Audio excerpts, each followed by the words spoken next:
All right, what's up, everybody? Welcome back to another episode of Retro Hoop Collectibles.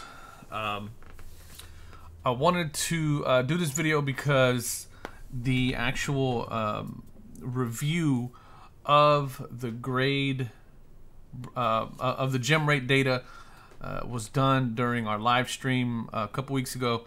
If you want, you can go back and watch that live stream. It was the first live stream I ever did, so didn't go the smoothest in the world, but either way, the purpose of that live stream was to go over the data, so or just kind of introduce the data, introduce the concepts, and then kind of show you guys what I came up with. What I want to do in this video is basically go over the same thing except in a more condensed version. So if you'd like the full version, I'll link that in the description, but or I'll link that up top as well. This is kind of the more of the just the 5-minute kind of elevator pitch, sort of condensed version of that same data. That way, if you know, because there was a bunch of other stuff that we went over in that, or we're talking in that live stream, and a lot of people were there just for the data set. So, so what this started out as is people basically asking, is PSA controlling population? And how has the gem rates changed since, you know, with the explosion of the hobby and people submitting cards and the influx of orders that they've been getting, and also based on just some of the videos that I've been watching from other YouTubers of group submitters and the rates that are coming back from that, and it wasn't looking pretty. So what I decided to do was start digging on some data. I grabbed a snapshot of PSA's pop report. I believe it was on early May. Yeah, early May. So I grabbed a snapshot of the pop report for a handful of years, set years in PSA's data set in the pop report that they have, and I'll go over those in a second. And then use that as a baseline and started taking snapshots, just periodic snapshots going forward. And what that allowed me to do was that allowed me to set a baseline of what the gem rates, the 9 rates, and the 8 rates used to be, 8 and below, what they used to be, and then kind of look and see what they are now, like as we're in 2021 or post May 2021. So I did that, and I started taking some snapshots, and the results were mind-blowing. So what I decided to do was I was speaking to my brother about it one night, and he said, hey man, why don't you use an archive or a Wayback Machine and see if anybody took a snapshot of the PSA data back then. And so I said, oh, that's a good idea. I went and I looked, and sure enough, there was a snapshot from 2016, there was a snapshot from 2017, one snapshot from 2019. Okay, so now we have 26 what the gem rates were in 2016, what the gem rates were in 2017, what they were in 2019, my baseline, which is basically 2019 up until 2020 of May, or 2021 of May, and what it currently is. So that being said, I'll jump into a couple of things. So I'll kind of show you what I okay, so this is the report that I pulled just to kind of give you guys an idea really quick. I pulled from 2019 all the way down to 2000, so about 19 different years, set years. And then I pulled 96, 86, 87, 88, and 89. And for those of you asking, and this is for basketball only, so I only pulled for basketball. 86 is basically the entirety of the 86 pop report in basketball is 86 Fleer. And then 87, 88, 89, those are all primarily 87, 88, and 89 Fleer. And then it goes 96, big portion of that is going to be the Kobe Bryant pop report. A lot of the Kobe's in there. And then, you know, just 2000 all the way up to 2019 is what it was. Okay, so if you look at the gem rate data just for the snapshot, this was taken on May 6th, 2021. About 41% were gems, 37% were 9s, and 21% were 8 and lower. Okay, so I do have a summary sheet here. So that's this data here. Okay. If you look at 2019 snapshot, is roughly about the same, almost identical on the 21% for 8s and belows. Pretty close on 9s, still at about the 30% range. Same thing for 2017, same thing for 2016 when I pulled the data from those way back snapshots. Pretty much identical, 20%, 8 and below. 9s were about 32%, and then 45%, about half, was were PSA 10s. Okay, and then in May it dropped a little bit lower, but from May of 2021, May 6th of 2021 forward, I segmented that as a separate data set. That's a separate data set. And based on that alone, there were only 21% of the population was Gem Mint 10s, which is 20% less. We're talking about 20% less within that time span.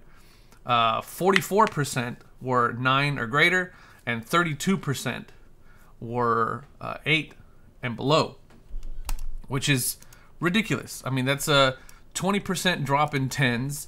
That's what is this? 7, 3, 8. That's not too bad. I mean, 8%. No, what am I talking about? 7% jump in PSA 9s, and almost an 11% jump in 8 and below. I mean, that alone was, was insane. But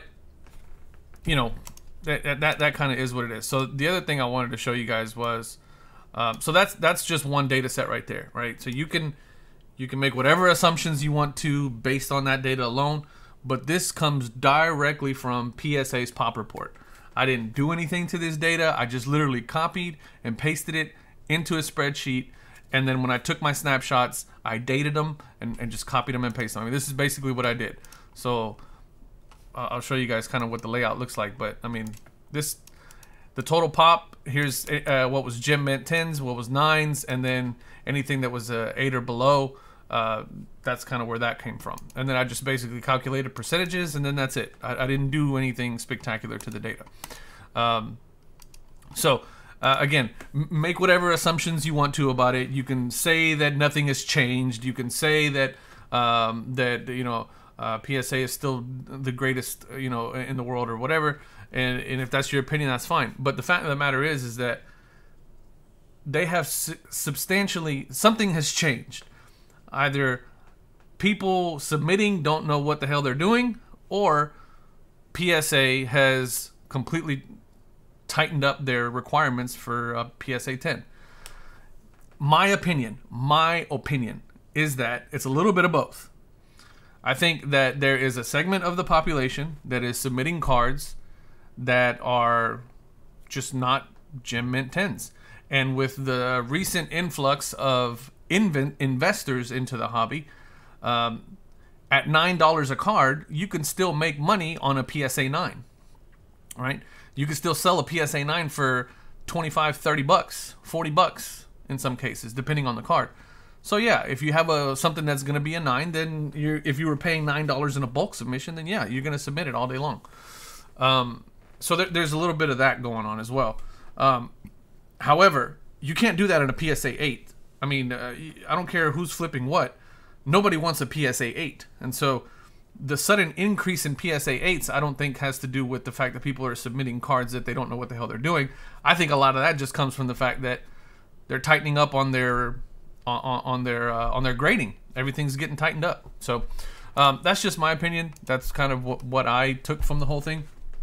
I really don't think that that anybody is just, I really didn't think at the time when I saw this data that anybody's just purposely, I'm not giving out 10s just because I don't want to give out 10s anymore. I don't think that to be the case. But one thing I do want you guys to see is you'll notice I have these key years highlighted here, okay? And the reason why I have them highlighted is because obviously 2009, you got Steph Curry's rookie card or rookie year. 2007, you have Kevin Durant's rookie year. Obviously, 2003 is going to be LeBron James's rookie year. 96 is Kobe Bryant's rookie year. 86 is obviously the iconic Fleer 86 set, in which you got Michael Jordan's rookie card. It's not really his rookie card, but it's his rookie card. And then you got 87, 88, 89, which is subsequently Jordan's first year, second year, and third year cards, which are still valuable within their own right. But one of the things I wanted to highlight is if you look at when I took the snapshot of this data, okay, for the 2009 set in PSA's pop report, the gem rate was 45%, okay? For 2007, it was 34%. For 2003, it was 36%, okay? Which is kind of odd within and of itself, because if that's the case, then you would kind of expect the 2002s to go a little bit lower, 2001s to be a little bit lower, but it wasn't. It was just 2003. 2003's set was a little bit lower. It didn't follow the average of what I expected. Let me see if I can look up average here. About 48%, and it was 36%. So almost 12% less than the average of the years above it and the year below it, which is kind of odd. It sticks out a little bit. But volume-wise, you'll notice that there's a much more volume, almost triple, right? 22,000, 25,000, 16,000 versus 100,000. So a lot of volume there. But even within the increase of volume, you would expect some deviation in the percentage, but certainly not, what is that, 14% or 12%. You would still expect the percentages to hold. So, even if it was 250,000 total pop, I would expect it still to be around the 40, 45, 48%, but not 38, or not 36 in this case for the gems. So that's a little bit odd. A little bit odd that 2003 rookie year for LeBron James is significantly less gem rate. Again, just looking at the numbers, it kind of is what it is, right? But what I wanted you guys to notice is just kind of keep... I'll do this. Look, let's do this. I think I summed them all up over here.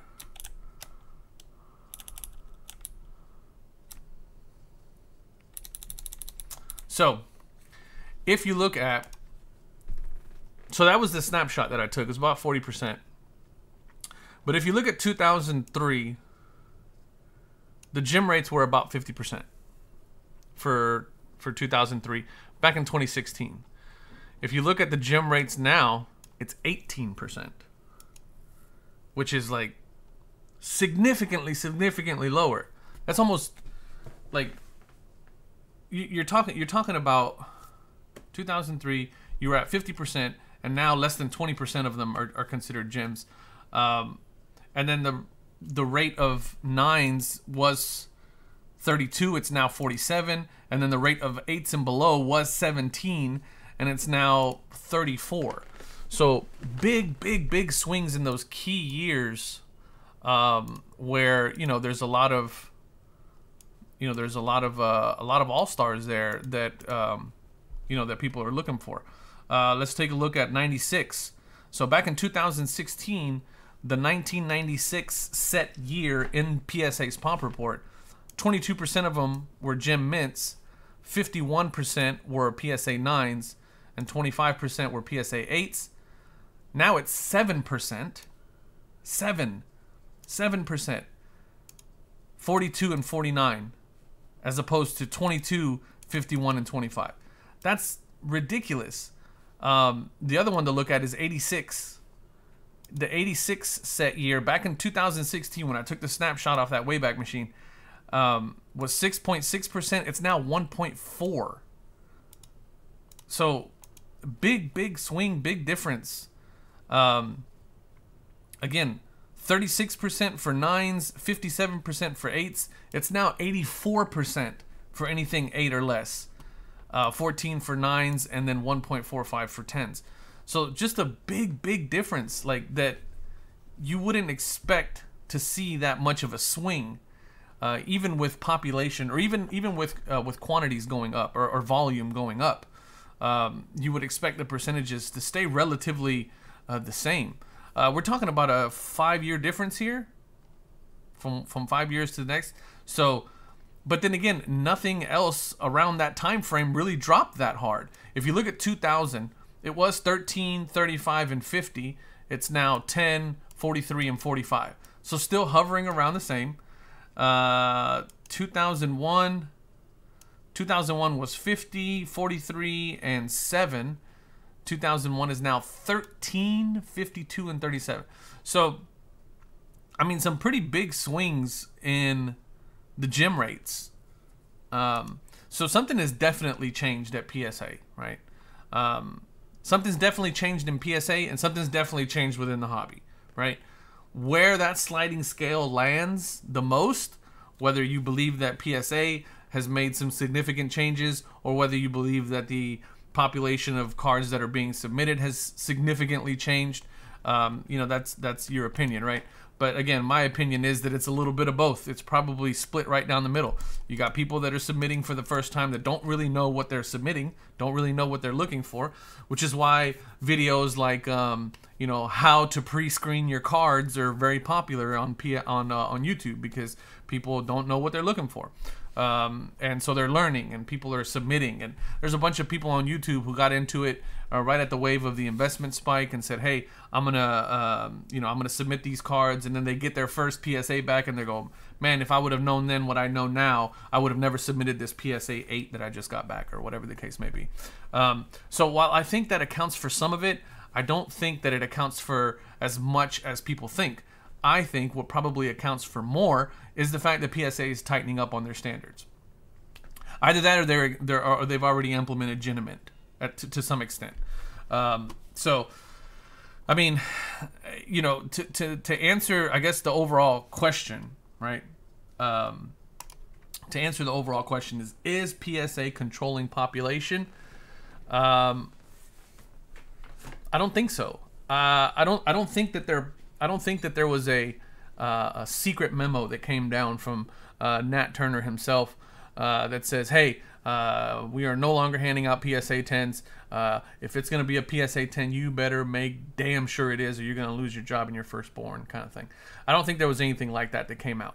However, what I do think, though, is with the explosion of the card market that has recently gone absolutely bananas, human nature cannot be denied in this equation, because if you handed somebody an 86 Fleer, Michael Jordan, back in 2012 or 2010 or 2016, which is the earliest snapshot that we have here, and told them, hey, we need you to grade this card, they would have said, oh, cool, 1986 Fleer Michael Jordan. This card's, it looks nice or whatever. If it ends up getting a PSA 10, it's worth $15,000, $20,000, which, I mean, don't get me wrong, it's still a lot of money, $15,000, $20,000. However, it's not $750,000, which is what it is now. However, you hand that same card to somebody now and you go, hey, grade this card, they're going, holy shit, they're going to shit their pants, because they're like, I better make sure I get this right, you know, this kind of, you know, I better scrutinize the hell out of it, or I better make sure that I get this correct, because it's now a $750,000 card. Whereas 5 years ago it was a $15,000, $20,000 card. I really don't know exactly what the figure was, but it certainly wasn't the close to $1 million card that it is now. So it's just interesting. I don't think that's talked about very much. The psychology of it, where you're now grading these cards. I mean, even at the full-on boom, when they were you know, doing these Zion. You know, the card to get was the Zion Prism Silver rookie card that everybody was chasing. You know, you got to imagine that the guys that are grading those things were really looking at them and scrutinizing the hell out of them, because they knew how hot it was, or they knew how hot of a card it was. Same thing probably going on with Kobe's right now, with you know, the Steph Curry that just sold for $4-point-something odd million. I don't remember how much it was. I think it was like $8 million or something like that it just sold for, just a ridiculous amount of money. You know, there's a handful of those floating out there that haven't been graded yet. Imagine once they get graded, and the amount of nerves that grader is going to be under when he's scrutinizing that card and making sure he gets it right. I just think that that's a big portion of what's going on. And then you got the fact that there's people that are submitting cards that, you know, that they don't know what they're doing. So, listen, me admittedly as well. I've done several. I mean, you guys have seen them on my reveals and my unboxings of my sub returns, where I've completely sent off some cards that I was like, what, like you know, getting fives on them and shit like that. I mean, I'm not immune to that. So. Anyway, that's just kind of my thoughts on the situation. I wanted to make just kind of a more condensed video, normal 20-minute video of going over the data and just kind of showing you guys what I came up with, so that you don't have to sift through like I think it was like a 2-hour live YouTube live. But at any rate, I hope you guys enjoy the data as always. I enjoyed crunching it and pulling it. I got some other things going on, so hit the subscribe button if you haven't already subscribed. Hit the like button if you like this kind of stuff. I'm going to continue to do more of this kind of data mining and stuff like that. Several of you have been asking me why I don't do SGC data mining, BGS data mining, and things like that. The fact of the matter is that their databases are not as accessible as PSA's. PSA has a very accessible pop report. It's very easy to go in and pull data off of. And I just don't have either the knowledge or the resources to go in and pull BGS or SGC's data like that. I don't even know if BGS has a pop report. Yeah, so at any rate, we'll just I'll try to find a way to do that, but I've done some peeking and it doesn't seem to be as easily done as PSA. So which I'll give them credit for. They have a good pop report. So at any rate, hope you guys enjoyed the video. If you did, hit the like button, and we'll catch you guys on the next video. Love y'all. Peace.